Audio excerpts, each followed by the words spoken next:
How is everyone doing today? So it's the afternoon, it's Friday, it's 2:30, and I've got Sprite Zero, to which I've added some lemon juice, just the bottled lemon juice, and 2 sachets of non-nutritive sweeteners because I do, I'm not diabetic, but I do suffer with hypoglycemia. So I do have strong sugar reactions to just plain sugar. So I wouldn't add plain sugar to my cool drinks, but I found with the addition of lemon juice in the Sprite Zero, I just need a little bit of sweetness. So there you go.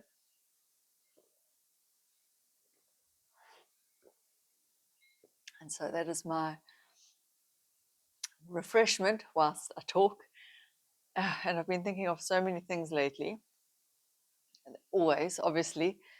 But the one thing I've been thinking about is how does one choose a long term life partner? I think because the thing is, when you're young, you just have no clue. You just don't know what it would take to sustain a long term relationship.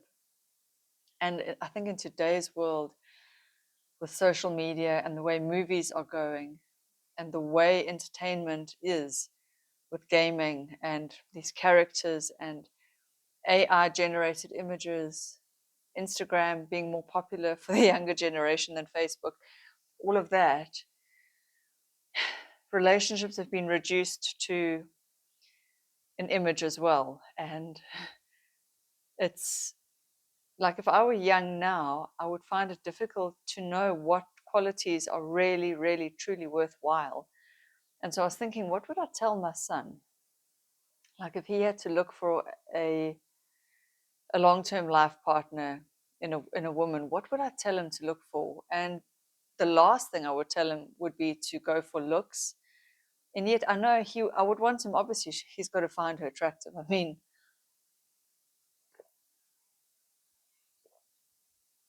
that goes without saying, but I think I actually would not want him to go for the most beautiful girl that he's ever been with, because she would then have too much power over him.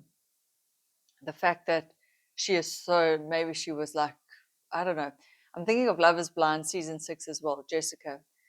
A woman who knows she's beautiful and is that beautiful, she's going to use that as a power. She's going to use that to manipulate whoever she's with. And I think with my son, I would want him to go for a plain attractive girl. I mean, no, he doesn't have to go for an attractive girl at all, actually.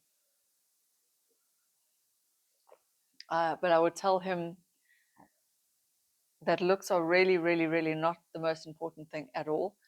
And it's hard because society is so superficial nowadays.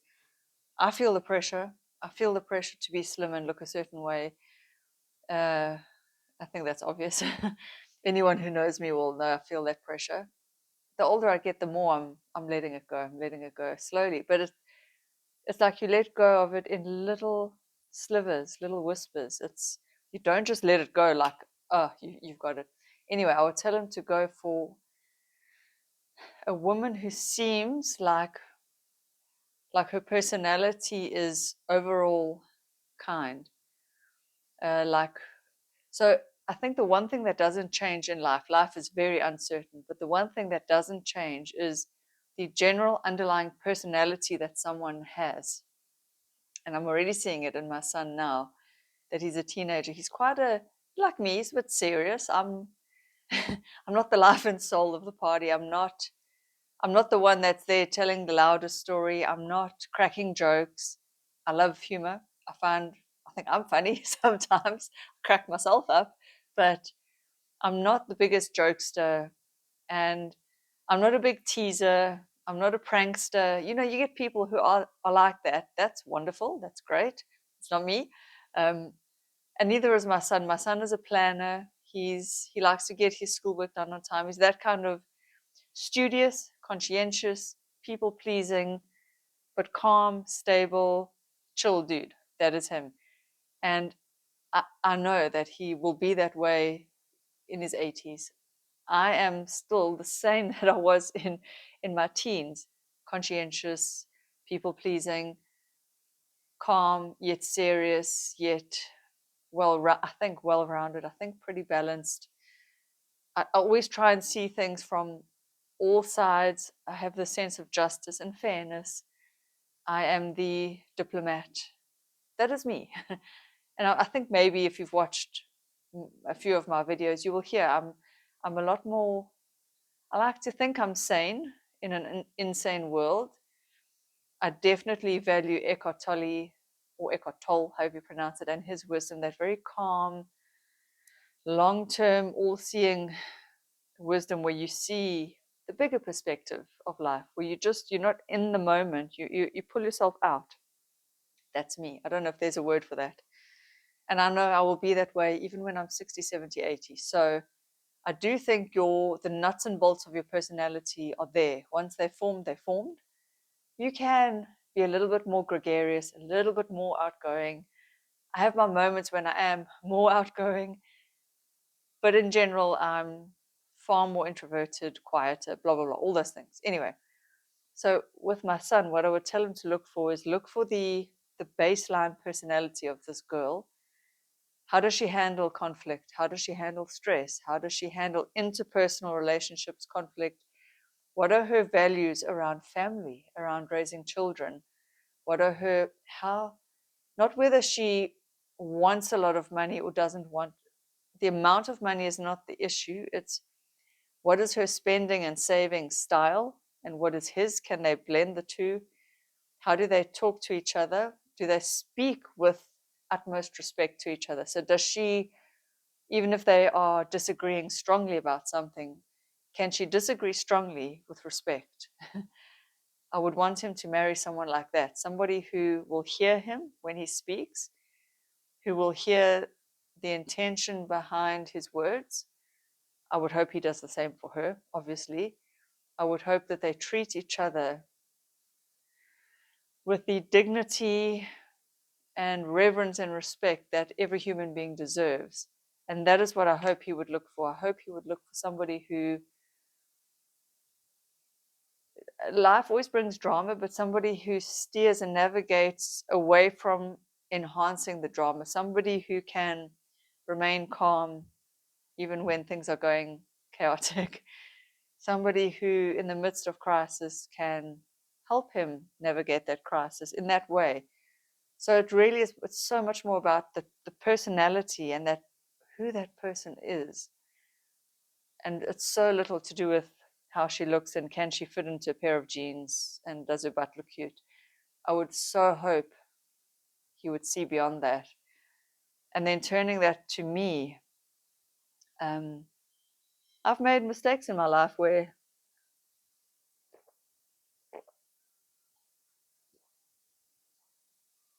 especially when I was younger, like any young person, you just want the hot guy. Like you watch these American movies and it's like they take the drab plain Jane girl and they give her a makeover. Now suddenly she's gorgeous, and then suddenly the football player is interested in her, and oh, he's so hot. But then sometimes she ends up with the kind guy, but sometimes she doesn't. And all these rom-coms and like Mills and Boon books and all this romantic bullshit that we feed our young girls. It's all the rescue fantasy, being rescued by Prince Charming. Well, what is Prince Charming? He's handsome and rich, is he not? That is like the stereotype. And that is so wrong.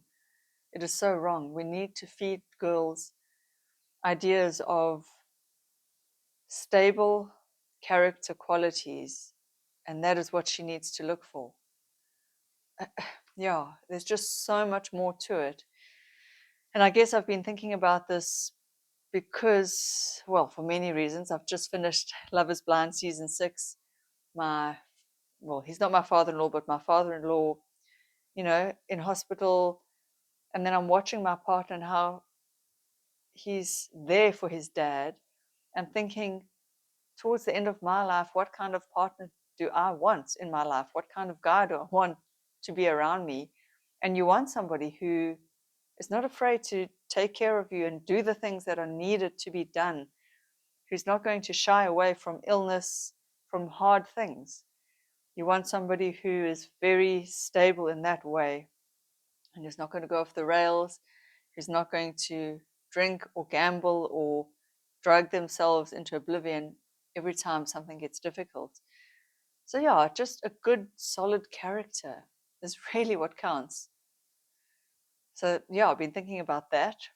On a lighter note, yesterday we went to, there's a big shopping mall 45 minutes away from where we stay called Gateway. I have a video on my main channel where I walked around Gateway and I took you guys with me. So anyway, yesterday we took our two boys Tempin bowling. We went to Gateway. And while I was there, I wanted to just test out some perfumes because one of the YouTubers that I enjoy watching, she raves about two perfumes, Tom Ford Vanilla Sex, which I know the name is a bit sex. Could they not call it something else? But anyway, Tom Ford Vanilla Sex and an Estee Lauder, what's it called? Bronze Goddess Eau Fresh. So she raves and raves and raves about these two fragrances. So I thought, oh, while we're there, it's the biggest mall. They're going to have all these fragrances you can try. So I found the Tom Ford Vanilla Sex sample. They sprayed it on me. They sprayed another variant. Well, let me tell you, disgusting. The Vanilla Sex smelled exactly like, I've got a vanilla scented, it's called a Jelly Belly, whatever, that you can hang in your car. It smells just like that. It's just like vanilla on steroids. There's no nuance to that fragrance. And yet, this YouTuber whose taste I think is pretty good in terms of makeup, she raves about that scent. I've heard her mention it like 5 times. Thank God I smelled it. Could you imagine? Not that I would have done that, but could you imagine if I had just bought it thinking, I like her taste, so I'm going to, well, I wouldn't buy it like that, but it just goes to show you with fragrances and with things like that, it's so personal. You have to try something out. And out of sheer curiosity, I went to the Dior stand because I love Hypnotic Poison. I have a bottle that's about 10 years old. I don't know how old it is. And unfortunately, the perfume has now turned a bit rancid and sour. So I went there and I smelled the original and it's divine. And then the sales lady was spraying on another one for me called Miss Dior. That is lovely. Miss Dior, as in Miss, Miss, Dior, Dior. And it is, I don't know, the Dior fragrances are, it's like there's many, many, many layers to them. And you get so many notes, but they all blend. It's like an orchestra of, I don't know.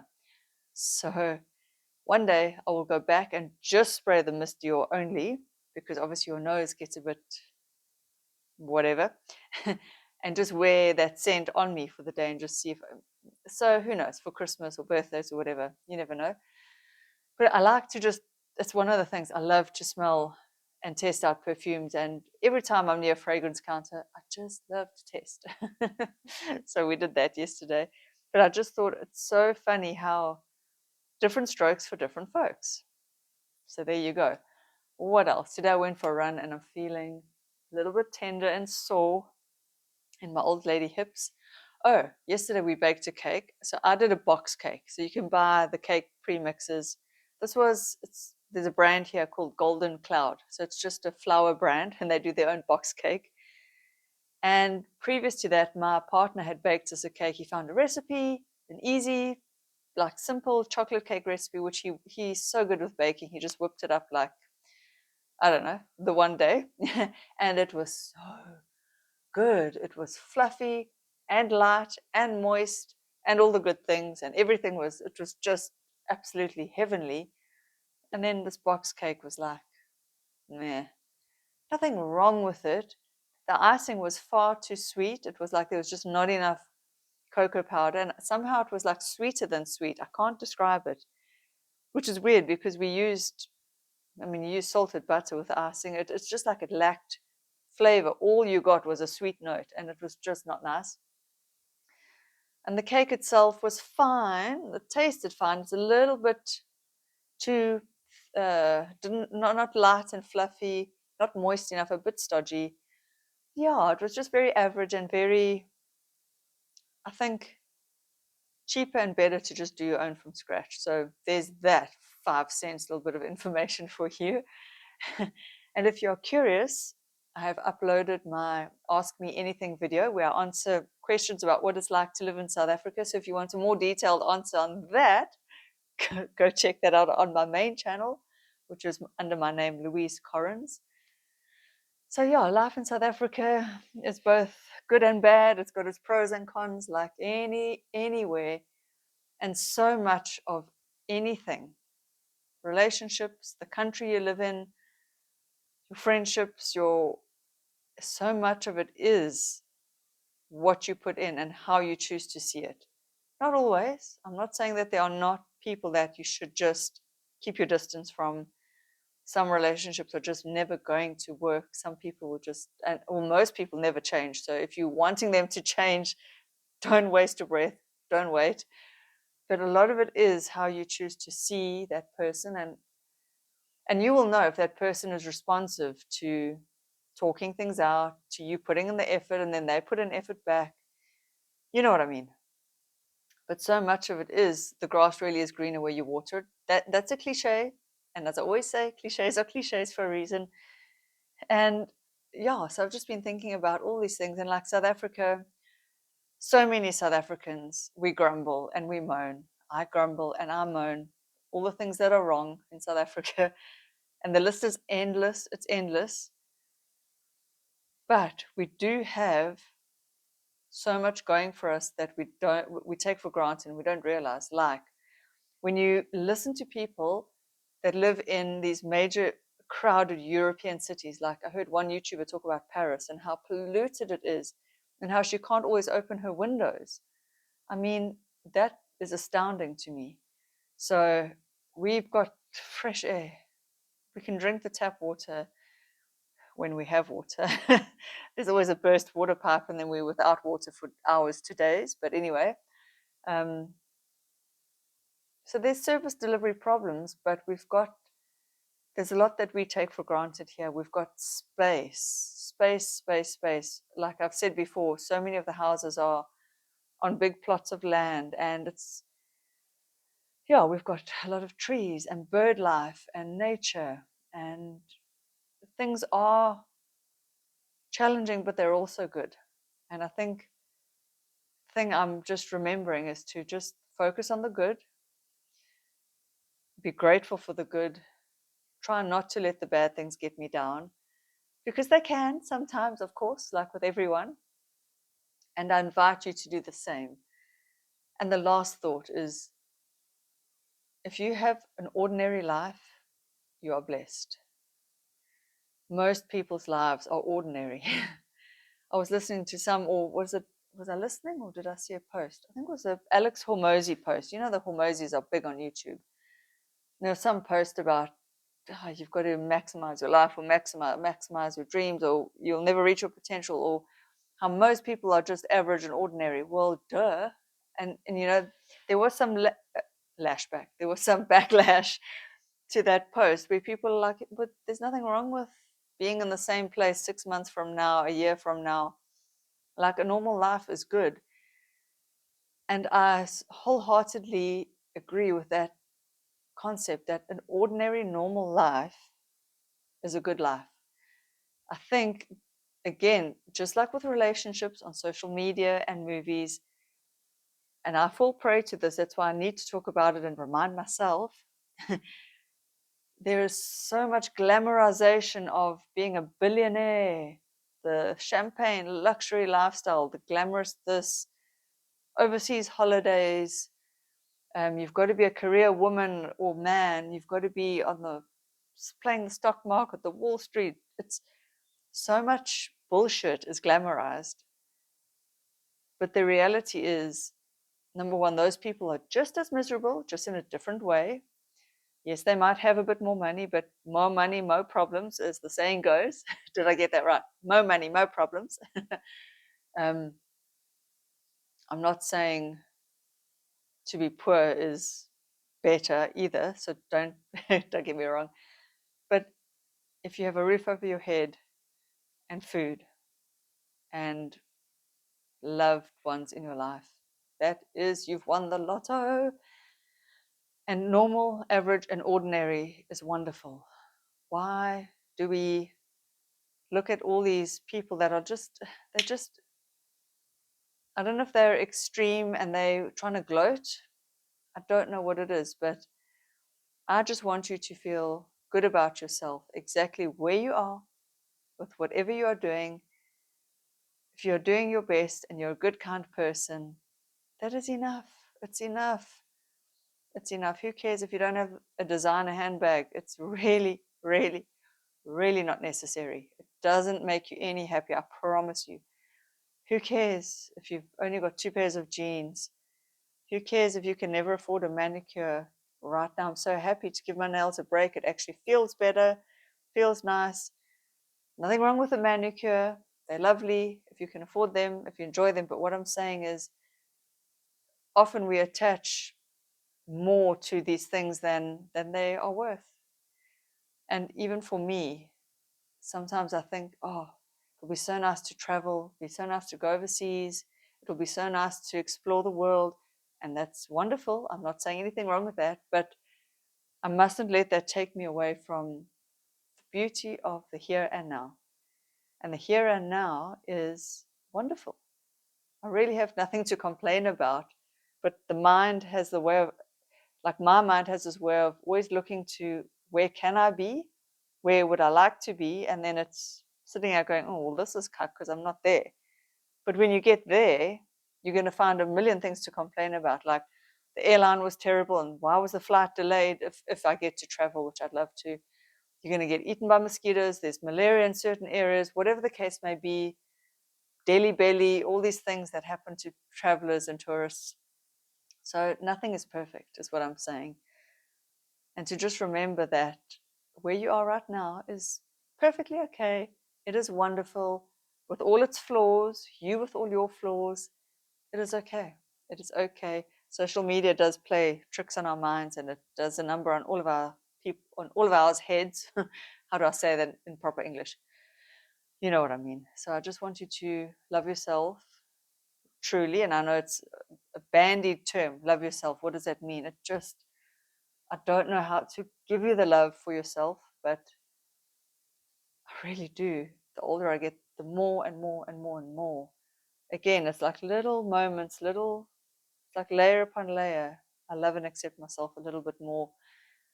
Even with the signs of aging that at one point were getting me a little bit more, I wouldn't say down, but I think when all your life you've kind of looked young and then suddenly from 40 onwards you don't. It takes you a while to catch up to the reality, like, okay, I just ain't going to be young anymore. And it's okay. It's okay.